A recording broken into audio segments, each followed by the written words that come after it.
Stres predstavlja reakciju organizma na spoljašnje i unutrašnje pritiske i zahteve. Neko je rekao da je stres začin života ili poljubac smrti.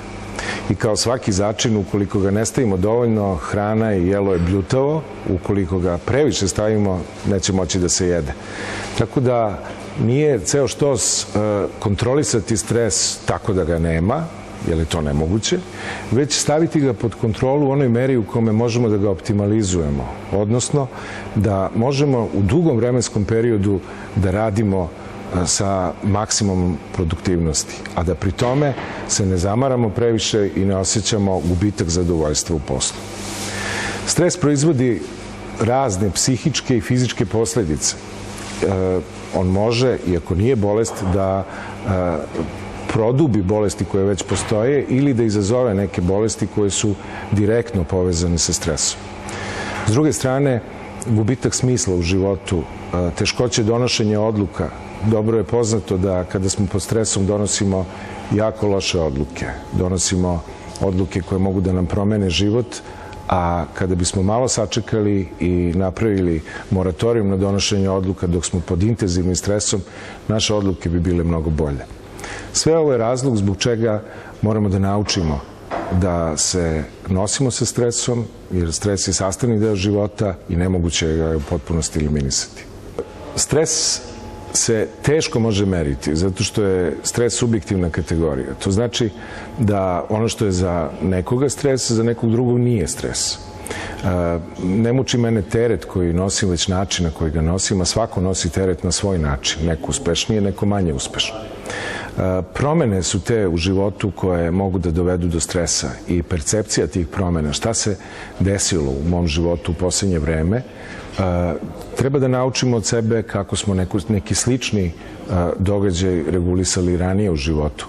Mi to vrlo retko radimo. Ne učimo od sebe kako smo prolazili kroz razne krize u životu.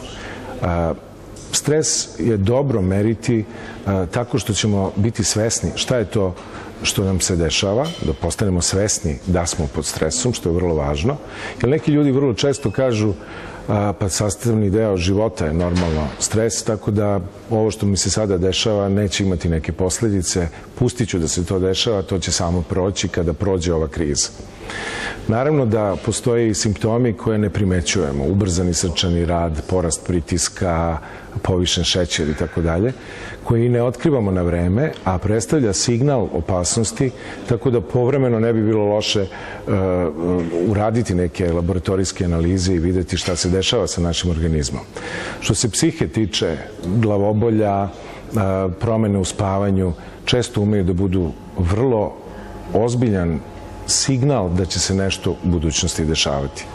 Tako da treba obratiti pažnju i na minorne signale koje nam organizam šalje da smo pod stresom i odrediti na koji način se mi borimo sa stresom. Znači nije dovoljno, jer primećeno je često da ljudi koji mere nekim raznim upitnicima stres ne znaju šta da rade sa tim, tako da se još više uplaše i budu pod većim stresom kada otkriju da su pod stresom, zato što nemaju alate i niko ih nije naučio šta treba s time raditi.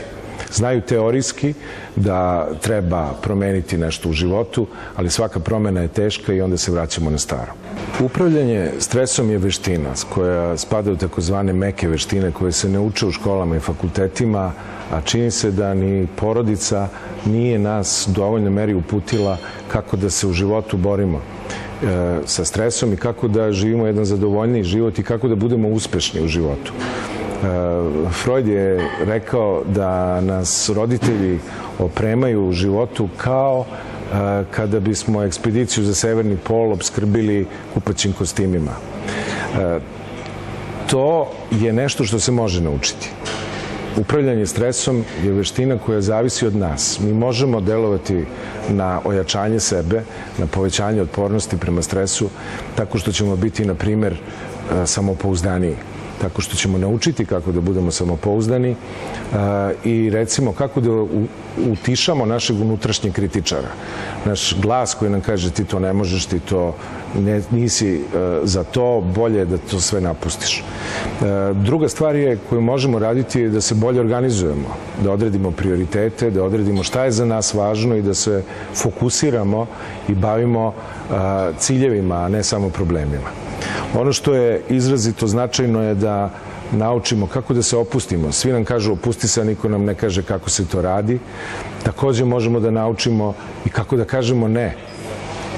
Takođe možemo da se borimo i sa našim perfekcionizmom koji je neprijatelj broj 1 kada je stres u pitanju, tako što ćemo eliminisati manje važne stvari. To je nekako lakše nego da izaberemo šta je bitnije.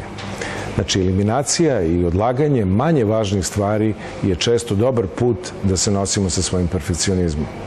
Jedna od najvažnijih stvari koja se ističe u ovom veku je okrenutost pozitivnom stavu. Drugim rečima, biti pozitivan je ključ života. Neko je rekao, ako misliš da ćeš uspeti, uspećeš. Ako misliš da nećeš, u pravu si. To znači da mi kreiramo naše misli i kreiramo kontekst. Ja sam prestao da gledam da li je čaša do pola puna ili do pola prazna. Ja razmišljam samo o tome kako da je napunim. Ili još bolje, kako da je ispraznim pa da je ponovo napunim. Zato što je život dinamičan i to predstavlja imperativ u životu. Znači, bavljenje pitanjima koje počinju sa zašto dovodi do toga da se loše osjećam. Moj život je krenuo na bolje kada sam počeo da postavljam pitanja kako da postignem ono što hoću. U svakom slučaju, neuronauke su pokazale da svako bavljenje problemom učvršćuje zone u mozgu koje se tiču problema, a svako bavljenje rešenjem stvara nove veze u mozgu. Da li ćemo se baviti ciljevima ili problemima, određuje naš život. Menadžeri često doživljavaju posao kao deo svog identiteta i to glavni deo identiteta. Posao, to sam ja. Vrlo često se događa da zbog toga stres koji je sastavni deo svakodnevnog posla prenebregnu, zanemare, ne dožive kao nešto zbog čega se treba javiti i zatražiti pomoć. Drugi razlog je što zatražiti pomoć često predstavlja dokaz slabosti za njih i da zbog toga se retko javljaju.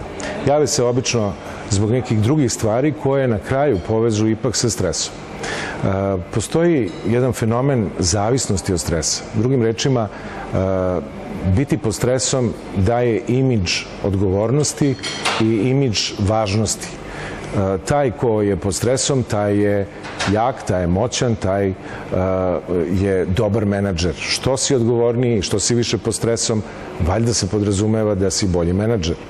Druga stvar je da je to fantastičan alibi za neuspeh, jer nisam mogao da uspem zbog toga što postoji razne stresne komponente koje su me sprečile da u nečemu uspem. I poslednja stvar koja se vrlo često dešava je da ljudi proizvode stres u situacijama u kojima stresa nema u toj meri. Zašto? Pa navikli su da rukovode na određen, vrlo direktivan način koji mi zovemo komandovanje i kontrola i koji je dobra tehnika, dobar stil rukovođenja samo u situaciji krize i u situaciji kada nešto ne ide kako treba. Ako sve ide kako treba, ovaj stil nije dobar. A pošto su naučili da voze samo drugom brzinom, a treba promeniti brzinu, onda je bolje da promenim okolnosti nego da promenim sebe. To znači, navikao sam da se ponašam na određen način i proizvodim stres tamo gde ga nema da bih mogao da rukovodim na meni dobro poznat način, čvrste ruke. Muški i ženski način borbe sa stresom se razlikuje i on je u velikoj meri određen lučenjem oksitocina, hormona koji žene imaju i koji je hormon socijalnih uloga. To znači da se u situaciji stresa žena vraća u porodicu ili pozove prijateljicu telefonom i priča o problemu. Muškarci, zbog smanjenog lučenja oksitocina i pojačanog lučenja testosterona, u takvim situacijama odu sa prijateljima u kafanu, dobro se napiju ili pričaju o fudbalu, politici, o drugim ženama, sve pričaju o problemu. Znači, ili se osame, to je drugi način kako se muškarci bore sa stresom. Balans između privatnog života i posla je termin koji je uveden 80. godina kada je tehnologija napravila bum i kada se očekivalo da ćemo slobodno vreme koje na taj način dobijemo što manje radimo, provedemo u nekom kreativnom poslu ili jednostavno u lenstovanju. Ništa se od toga nije dogodilo i počeli smo da radimo više. Zahtevi na poslu su postali veći, kompanije traže veće angažovanje i na neki način se lestvica podiže iz dana u dan. Balans između privatnog života i posla je u stvari balans između 8 oblasti života. Tu su zdravlje, posao i karijera, finansije, porodica, partnerski odnos, prijateljstvo i društveni život, duhovnost i razvoj i zabava i zadovoljstvo. Nisu sve oblasti podjednako zanimljive i interesantne za nas u određenom trenutku. Prevaga jedne od njih zahteva da se fokusiramo na nju u tom trenutku. Zamislite jednog žonglera koji žonglira sa 8 vrlo skupocenih porcelanskih tanjira. Zamislite da su ove oblasti života ti tanjiri. Da bi se balans održao svih 8 oblasti života, potrebna je samokontrola, potrebna je dobra motivacija da se unesemo u svaku od tih oblasti, potrebno je da u jednom trenutku budemo potpuno posvećeni toj oblasti. To znači da ako smo u porodici, da nemamo u ruci mobilni telefon i ne čitamo mailove koje nam stižu posle 6 popodne. Ono što je bitno u balansu je da je to naš izbor, da od nas zavisi čemu ćemo se posvetiti u kom trenutku. Jahanje na talasima je moguće samo ukoliko volimo to i ukoliko smo naučili da održimo balans, ukoliko smo sposobni da se bavimo sobom i doziramo svoju motivaciju. Kada posustanemo sa motivacijom, potrebno je da se zapitamo što je to meni važno, što ja ovo radim i koji su mi stvarni prioriteti u životu. Povremeno, bar jednom godišnje, treba postaviti to sebi pitanje. Šta je meni stvarno važno u životu i kako vidim sebe za 10 godina ako se ovim tempom bavim poslom?